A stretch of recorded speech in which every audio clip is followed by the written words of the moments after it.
Harga emas dunia melemah dalam perdagangan yang fluktuatif di Kamis pagi waktu Asia, seiring lonjakan harga minyak yang memicu kekhawatiran inflasi dan mempertahankan ekspektasi suku bunga tinggi.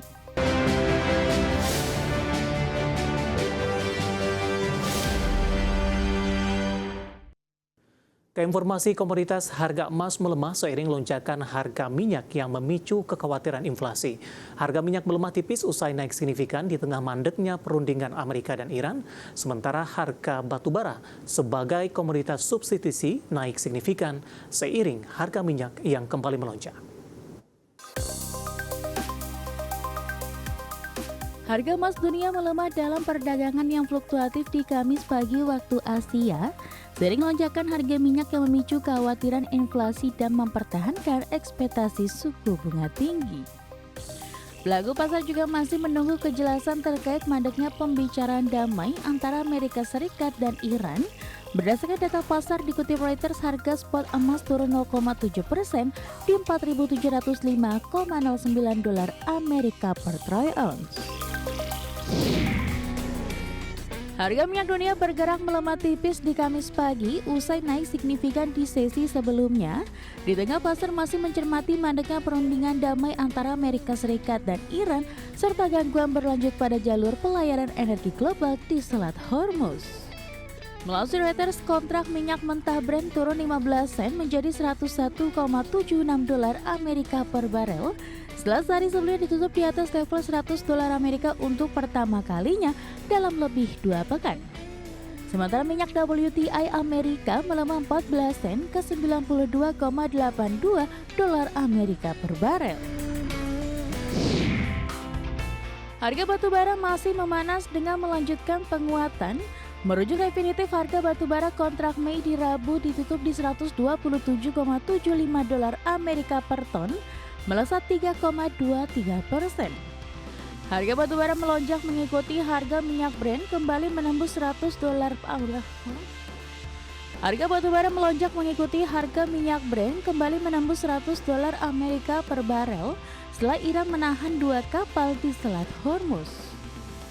Batu bara adalah komoditas substitusi minyak sehingga harganya saling mempengaruhi. Berbagai sumber, IDX Channel.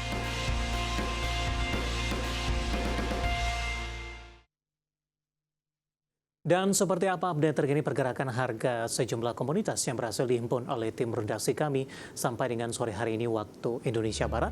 Dapat Anda saksikan grafis di layar televisi Anda pemirsa, di mana minyak WTI menguat di 1,79% di level 94,61 dolar Amerika per barrel. Nikel melemah di 0,95% di 18.291 dolar Amerika per metrik ton. Emas melemah di 0,39% di 4.733 dolar Amerika per troy ounce. Sementara CPO melemah di 0,43% di 4.620 ringgit Malaysia per tonnya. Kita beralih ke informasi indikator perdagangan lainnya pemirsa, di mana nilai tukar rupiah masih melanjutkan pelemahan dengan menembus level psikologis baru masuk ini di 17.300-an per dolar Amerika, di mana merupakan catatan rekor terendah di sepanjang masa. Dikutip dari Refinitiv, rupiah di pasar spot melemah di 0,72% ke level 17.305 per dolar Amerika di Kamis siang. Sebelumnya rupiah dibuka melemah di 0,23% di 17.210 per dolar Amerika. Namun per pukul 9 lewat 32 menit waktu Indonesia Barat, rupiah kembali melemah dalam di 0,79% ke 17.305 per dolar Amerika. Catatan ini menandai rupiah kembali menembus level psikologis baru di 17.300-an dan sekaligus menjadi posisi terlemah rupiah sepanjang masa yang terbaru maksud kami secara intraday. Rupiah melemah di tengah indeks dolar Amerika di Kamis pagi di posisi 98,644 mendekati level tertinggi sejak 13 April, di mana indeks dolar Amerika tetap stabil di level atas seiring meningkatnya ketegangan antara Iran dan Amerika yang kembali mengguncang pasar energi global. Meskipun ada perpanjangan gencatan senjata, namun sejumlah pihak menilai ketegangan tetap tinggi. Sementara dari dalam negeri, lonjakan harga minyak berpotensi memperlebar defisit anggaran dan menambah beban fiskal. Kita akan coba update seperti apa pergerakan nilai tukar rupiah terhadap sejumlah mata uang utama berikut ini. Dapat Anda saksikan grafis di layar televisi Anda pemirsa. Pergerakan nilai tukar rupiah terhadap dolar Amerika Serikat di 17.295.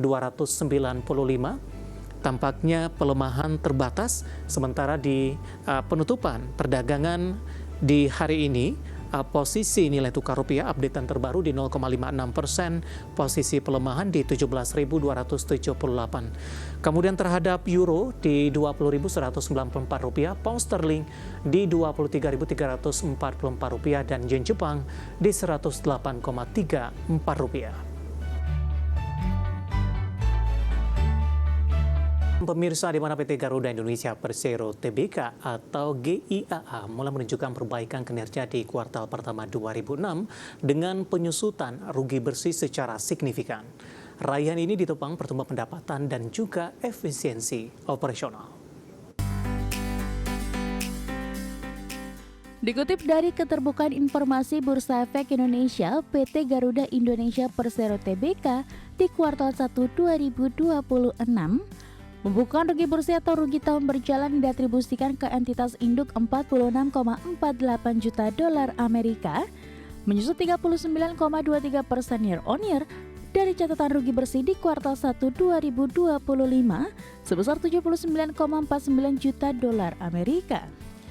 Penurunan kerugian sejalan dengan pertumbuhan pendapatan konsolidasian 5,36% year on year menjadi 762,35 juta dolar Amerika dari raihan waktu yang sama di kuartal 1 2025 di 723,56 juta dolar Amerika.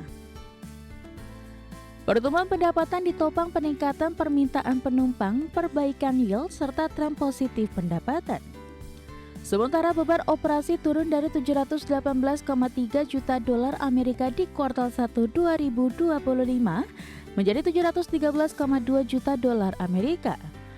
Sehingga laba operasi segmen meningkat tajam menjadi 49,13 juta dolar Amerika dibandingkan 5,2 juta dolar Amerika di kuartal 1 2025. Direktur Utama PT Garuda Indonesia Persero Tbk Glenny Kairupan menjelaskan penurunan kinerja dipengaruhi terbatasnya kapasitas produksi, terutama di semester 1 2025 seiring masih tingginya jumlah pesawat yang belum dapat beroperasi. Selain itu, tekanan juga berasal dari fluktuasi nilai tukar, peningkatan biaya tetap, serta tantangan rantai pasok industri aviasi global yang berdampak pada proses perawatan armada. Persero mulai menunjukkan perbaikan kinerja di paruh kedua 2025 seiring bertambahnya jumlah armada yang kembali beroperasi dan dukungan pendanaan dari pemegang saham. Persero menargetkan 2026 sebagai fase titik balik kinerja seiring pemulihan kapasitas produksi, penguatan struktur keuangan, serta implementasi berbagai inisiatif transformasi bisnis secara berkelanjutan. Berbagai sumber, IDX Channel.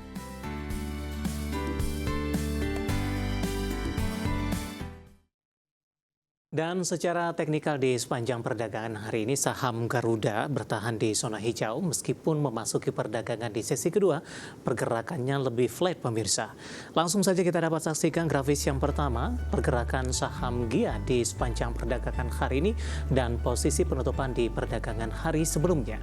Dapat Anda saksikan grafis di layar televisi Anda pemirsa, penutupan di hari sebelumnya di 22 April ditutup di zona merah di level 73 dan pembukaan sesi pertama pada pagi tadi dibuka di zona hijau menguat tipis ke 74.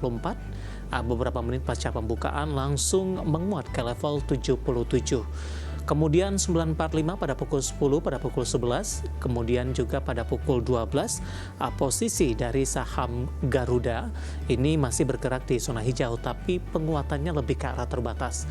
Pembukaan sesi kedua kembali menguat ke 74 dan saat ini masih bergerak di level yang sama.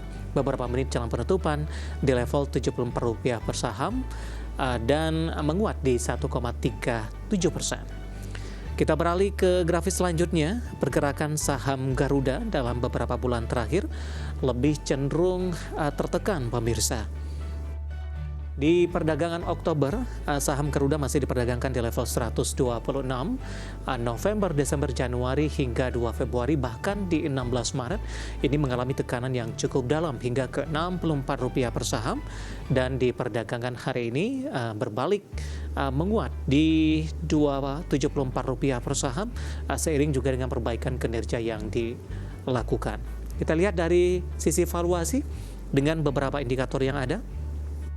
Kita coba lihat dari posisi PER-nya di minus di 5,49 kali, PSR-nya di 0,56 kali, dan PBV-nya di 19,27 kali.